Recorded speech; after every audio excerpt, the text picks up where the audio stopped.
कृषि के अंदर दोनों चीज़ा स्टेट और सेंटर दोनों ने मिलकर करनी होंगी। जड़ी भी फसल स्टेट लिख के भेजी है, सेंटर और MSP से माल चुकता तो लगता पंजाब के अगर कपाह नहीं चुकी गई तो मैं बेनती कराँगा CM साहब को, कपाह हो या मक्की हो कि प्रपोजल बना के भेजन, केंद्र सरकार चुकेगी। केंद्र सरकार ने तो कभी ना नहीं की, लेकिन अज तक स्टेट वालों मक्की चुकन के कोई प्रपोजल ही नहीं गई।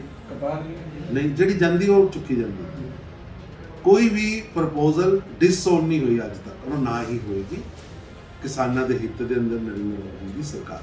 पर किसान क्यों कह रहे हैं कॉरपोरेट घराणिਆਂ ਦੇ ਹੱਥਾਂ ਦੇ ਵਿੱਚ ਜਾਂਦੀ ਹੈ? ਕਾਰਪੋਰੇਟ ਘਰਾਣਿਆਂ ਨੂੰ ਹੀ ਕਿਉਂ ਬਾਰ-ਬਾਰ ਕਿਹਾ ਜਾ ਰਿਹਾ ਹੈ ਕਿ ਸਰਕਾਰ ਜਿਹੜੀ ਹੈ ਉਹ ਕਾਰਪੋਰੇਟ ਘਰਾਣਿਆਂ ਦੇ ਹੱਥਾਂ 'ਚ ਖੇਡ ਰਹੀ ਹੈ? ਖੇਤੀ ਜਿਹੜੀ ਹੈ ਕਿਸਾਨੀ ਹੈ ਜਾਂ ਕਿਸਾਨਾਂ ਦੀ ਜ਼ਮੀਨਾਂ ਕਾਰਪੋਰੇਟ ਘਰਾਣਿਆਂ ਦੇ ਹੱਥਾਂ 'ਚ ਕੰਟਰੈਕਟ ਫਾਰਮਿੰਗ ਦਾ ਅਗਰ ਤੁਸੀਂ ਕਾਨੂੰਨ ਪੜ੍ਹੋਗੇ ਤੇ ਤੁਹਾਡੇ ਧਿਆਨ 'ਚ ਆਏਗਾ ਕੰਟਰੈਕਟ ਫਾਰਮਿੰਗ ਦੇ ਸਾਰੀਆਂ ਪਾਵਰਸ किसान को दी। इस पीछे एक कहना ही गलत है कि कॉन्ट्रैक्ट फार्मिंग किसी बड़े व्यापारी को कुछ करने से है, और कॉन्ट्रैक्ट फार्मिंग कोई आदमी के उत्ते बाध्या नहीं गा। तो चाहे तो कॉन्ट्रैक्ट फार्मिंग च रहे, चाहे तो ना रहे। कॉन्ट्रैक्ट फार्मिंग दे विच इको संशय किसानों ने दिता सी कि भी साडे दिमाग च आंदा कि लोकल जी SDM कोर्ट है, जे SDM कोर्ट के पिछे का लॉजिक यह सी कि अगर वड्डा व्यापारी और किसान च समझौता होएगा और जेकर झगड़ा होया तो वड्डा व्यापारी किसान को अपने बॉम्बे बेंगलोर हैदराबाद ना बुलाए, किसान खज्जल होएगा। इस पिछे पावर किया कि वड्डे तो वड्डा व्यापारी भी होएगा तो उन्होंने किसान की SDM कोर्ट च आना पेगा। गौरमेंट ओपन है, गौरमेंट ने केंद्र की सरकार ने भी किया अगर तुम सिविल कोर्ट कहते सिविल कोर्ट करांगे और आने वाले टाइम में फार्मर कोर्ट्स अलग तो बनने ताकि फार्मर्स अपनी गल से लाइना च ना लगे 20-20 साल 10-10 साल फैसले ना हो। और जोड़ा कॉन्ट्रैक्ट फार्मिंग है और इन्नियां पावर्स दी हैं फार्मर को कि किसी भी सूरत कोई भी स्थिति एग्रीमेंट च जमीन नहीं लिख सकता, जमीन मॉडगेज नहीं कर सकता। खेती के अगर झगड़ा होया तो किसान निर्णय लेगा, कॉन्ट्रैक्टर निर्णय नहीं लेगा। कॉन्ट्रैक्टर की मनी अगर किसान वाला है तो किसान वादे नहीं गा कि उन्होंने फसल बेच के उन्होंने दे, आराम नाल भी दे सकता है। और अगर इंफ्रास्ट्रक्चर क्रिएट होया तो उस इंफ्रास्ट्रक्चर के अंदर भी किसान को स्वतंत्रता दी है। ऐसे ये जी गल तुसीं कही कि किसान क्यों इस तरह कर रहे, उन्होंने झूठ बोलिया गया। कौन झूठ बोल रहा है? झूठ वो लोग बोल रहे ਜਿਹੜੇ ਇੱਥੇ ਪੋਲਿਟਿਕਸ ਕਰ ਰਹੇ, ਜਿਹੜੇ ਲੋग इस वेले ਇੱਥੇ राजनीति कर। ਤੁਹਾਡਾ ਇਸ਼ਾਰਾ ਸ਼੍ਰੋਮਣੀ ਅਕਾਲੀ ਦਲ वाला है, कांग्रेस वाला किहदे वाला? ऐसा है कि श्रोमणी अकाली दल भी है, कांग्रेस भी है, कम्युनिस्ट पार्टियां भी ने। किन्ने पंजाब के अंदर ट्रैक्टर यात्रा की?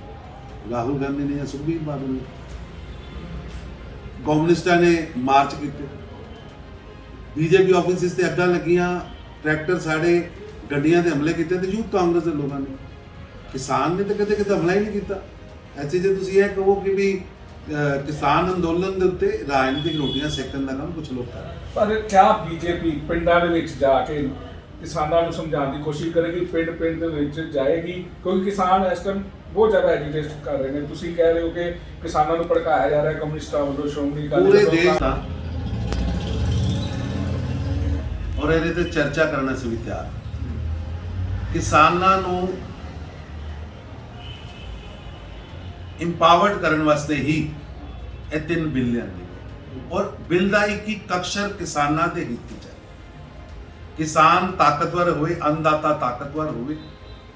भारतीय जनता पार्टी और इसे लगातार 6 साल तक काम कर रही है। 12,000 करोड़ का हिंदुस्तान का कृषि बजट से असी वो बजट 12,000 करोड़ तो 1.25 लाख करोड़ तक ले। कल भी प्रधानमंत्री जी अटल बिहारी वाजपेयी जी के जन्मदिन के उत्ते किसानों के बैंकों राशि पा रहे और करोड़ा किसानों के बैंकों अरबा रुपए राशि पै रही। जे साडे मन च जरा जिहा भी किसानों के बारे हित होवे तो बजट इन्ना क्यों बढ़ाया जाए, किसान सम्मान निधि क्यों दी जाए, आटोमोटिव मोड के उत्ते लागत तो 1.5 गुना जिहड़ा प्रधानमंत्री श्री नरेंद्र मोदी जी ने नीतिगत फैसला किया वो किस तरह हो गया? प्रधानमंत्री जी ने किया। ਇਹਦਾ क्रेडिट मोदी साहब जाता है। स्वामीनाथन कमीशन की रिपोर्ट्स कांग्रेस कई सालों तो दब के बैठी सी। ਉਹਨੂੰ ਪ੍ਰਧਾਨ ਮੰਤਰੀ ਮੋਦੀ ਜੀ ਨੇ ਪਬਲਿਕ ਕੀਤਾ ਔਰ ਉਸ ਰਿਪੋਰਟ ਦੇ ਆਧਾਰ ਤੇ ਅੱਜ ਹਿੰਦੁਸਤਾਨ 'ਚ ਸਵਾਮੀਨਾਥਨ ਕਮਿਸ਼ਨ ਦੀਆਂ ਜਿੰਨੀਆਂ ਰਿਕਮੈਂਡੇਸ਼ਨ ਸੀ ਉਹ ਭਾਰਤ ਸਰਕਾਰ ਮੰਨ ਚੁੱਕੀ। ਪਰ ਕਿਆ ਸਵਾਮੀਨਾਥਨ ਰਿਪੋਰਟ ਦੇ ਵਿੱਚ ਹੈਗਾ ਸੀ ਐਮਐਸਪੀ ਜਿਹੜੀ ਆ ਉਹ ਖਤਮ ਕਰ ਦਿੱਤੀ ਜਾਏਗੀ, ਖੁੱਲੀਆਂ ਮੰਡੀਆਂ ਕੀਤੀਆਂ ਜਾਣ, ਜੇ ਕਿਸਾਨ ਦਾ ਕੋਈ ਝਗੜਾ ਪੈਂਦਾ ਤੇ ਉਹ ਐਸਡੀਐਮ ਦੀ ਕੋਰਟ ਤੱਕ ਹੀ ਜਾਏਗਾ, ਕੋਰਟ ਦੇ ਵਿੱਚ ਜਾਏਗਾ ਹੀ ਨਹੀਂ। ऐसा कि एमएसपी रहेगी, हगी सी और सदा रहेगी, ऐसे सरकार वचनबद्ध है और मोदी साहब लिख के देने में तैयार है। दूसरी रही गल तुसी कही मंडियां रहनगियां और मंडियां नवीं मंडियां खुलनियां, ऑप्शनस बदलनियां, किसान बन के नहीं रख सकते। तुसी किसान की तरक्की चाहते हो तो किसान को तुहानूं खुला हथ देना पेगा।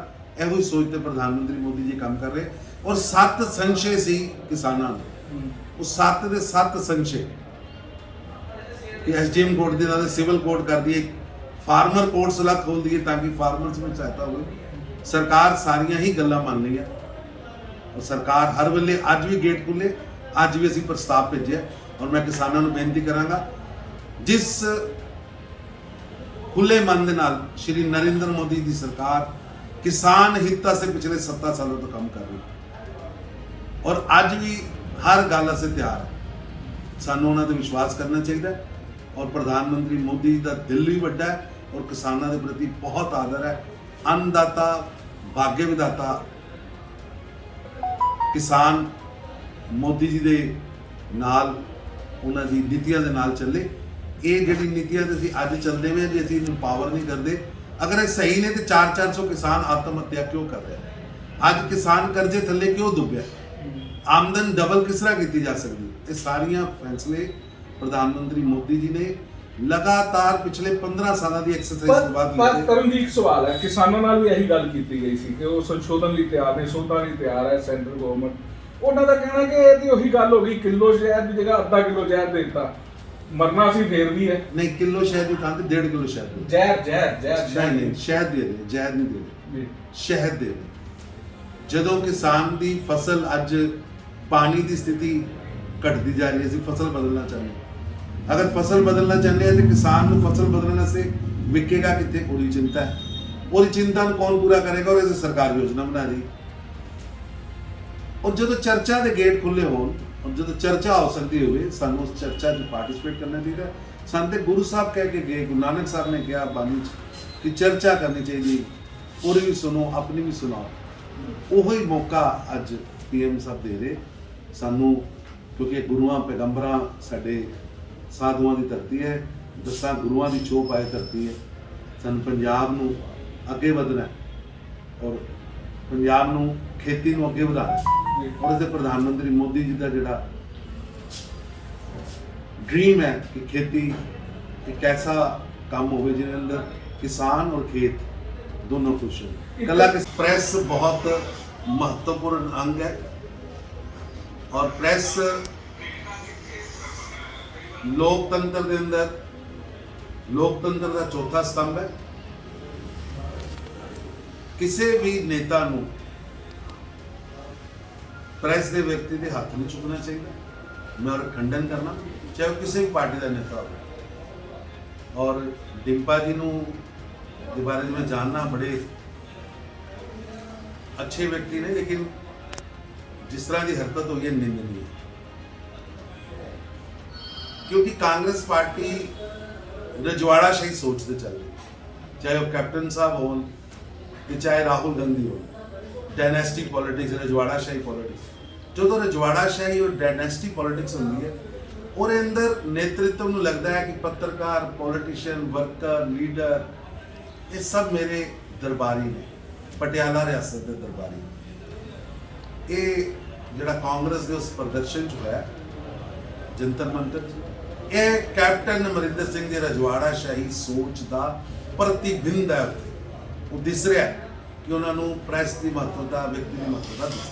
लास्ट क्वेश्चन, किसान किस दे उत्ते, किस सियासी पार्टी ते अपना विश्वास जतान जिहड़ा उन्हां दे जिहड़ा अंदोलन चल रहा उस तो पार करके सके? देखो 6 साल के रिकॉर्ड को सामने रख के एक पासे कैप्टन अमरिंदर सिंह है जिन्हें 90,000 करोड़ का कर्जा माफ करने की गल की थी। मैं किसान वीरां नूं बेनती करांगा कि 90,000 करोड़ के किसानी कर्जे की माफी वास्ते गलबात करन ਕਿਉਂ ਨਹੀਂ ਕੈਪਟਨ ਸਾਹਿਬ ਨੇ ਮਾਫ ਕੀਤਾ? ਜਿੰਨੇ ਵਾਅਦੇ ਕੈਪਟਨ ਸਾਹਿਬ ਨੇ ਕੀਤੇ ਸੀ ਗੰਨੇ ਉੱਤੇ, ਪਰ ਏਕੜ ਉੱਤੇ ਮੁਆਵਜ਼ਾ ਦੇਣ ਦਾ, ਰਿਟਰਨ ਬੈਨੀਫਿਟ ਦੇਣ ਦਾ, ਇੱਕ ਵੀ ਵਾਅਦਾ ਕੈਪਟਨ ਅਮਰਿੰਦਰ ਸਿੰਘ ਜੀ ਨੇ ਅਜੇ ਤੱਕ ਪੂਰਾ ਨਹੀਂ ਕੀਤਾ। ਤੇ ਇਹ ਕਿਉਂਕਿ ਪੰਜਾਬ 'ਚ ਕੈਪਟਨ ਦੀ ਕਾਂਗਰਸ ਸਰਕਾਰ ਹੈ। ਸਾਡਾ 6 ਸਾਲ ਦਾ ਰਿਕਾਰਡ ਦੇਖੋ, ਪਲ ਪਲ ਸਾਡੇ ਕੀਤੇ ਹੋਏ ਕੰਮ ਦੇਖੋ, ਕਿਸਾਨਾਂ ਦੇ ਪ੍ਰਤੀ ਵਿਸ਼ਵਾਸ ਉਸ ਤੇ ਕਰੋ ਜਿੰਨੇ 6 ਸਾਲਾਂ 'ਚ ਕੁਝ ਕਰਕੇ ਦਿਖਾਇਆ, ਨਾ ਕਿ ਉਸ ਤੇ ਕਰੋ ਜਿਹਨੇ 4 ਸਾਲਾਂ 'ਚ ਮੈਨੀਫੈਸਟੋ 'ਚ ਲਿਖਣ ਤੋਂ ਬਾਅਦ ਵੀ ਨਹੀਂ ਕੀਤਾ। ਤਾਂ ਇਸ ਸਾਡੇ ਨਾਲ ਭਾਜਪਾ ਦੇ ਰਾਸ਼ਟਰੀ ਮਹਾਸਚਿਵ ਤਰੁਣ ਚੁੱਗ, ਜਿਨ੍ਹਾਂ ਦਾ ਸਾਫ਼ ਕਦੇ ਵੇਖਦੇ ਸੀ ਸਿਰਫ ਇੰਟਰਨੈਟ ਤੇ ਜਾਂ ਫਿਰ ਵਿਦੇਸ਼ਾਂ ਵਿੱਚ, ਹੁਣ ਇੱਥੇ ਵੀ ਤੁਸੀਂ ਸਜਾ ਸਕਦੇ ਹੋ ਆਪਣੇ ਘਰਾਂ, ਦੁਕਾਨਾਂ ਤੇ ਦਫ਼ਤਰਾਂ ਨੂੰ। ਜੀ ਹਾਂ, 3D ਵਾਲਪੇਪਰ ਦੇ ਨਾਲ ਮਨ ਪਾਉਂਦੇ ਡਿਜ਼ਾਈਨ ਕਰਵਾਉਣ ਲਈ ਮਿਲੋ BI ਗ੍ਰਾਫਿਕ ਸੋਲੂਸ਼ਨ, ਬੜਾ ਪਿੰਡ ਨੇੜੇ ਯੂਨੀਅਨ ਬੈਂਕ। ਇੱਥੇ 3D wallpaper, flex printing, colour poster, visiting card, marriage card, invitation card, bill book, ਰਸੀਦ ਬੁੱਕ ਅਤੇ ਹਰ ਤਰ੍ਹਾਂ ਦਾ ਪ੍ਰਿੰਟਿੰਗ ਦਾ ਕੰਮ ਤਸੱਲੀ ਬਖਸ਼ ਕੀਤਾ ਜਾਂਦਾ ਹੈ। ਟੂਰਨਾਮੈਂਟ, ਮੇਲੇ ਤੇ ਹਰ ਤਰ੍ਹਾਂ ਦੇ ਸਮਾਗਮ ਦੀਆਂ ਫਲੈਕਸਾਂ ਅਤੇ ਪੋਸਟਰ ਵੱਖ-ਵੱਖ ਥਾਵਾਂ ਤੇ ਲਗਾਉਣ ਲਈ ਕਾਰੀਗਰਾਂ ਦਾ ਖਾਸ ਪ੍ਰਬੰਧ ਹੈ। ਸੇਵਾ ਦਾ ਮੌਕਾ ਦਿਓ। BI ਗ੍ਰਾਫਿਕ ਸੋਲੂਸ਼ਨ, ਬੜਾ ਪਿੰਡ ਨੇੜੇ ਯੂਨੀਅਨ ਬੈਂਕ।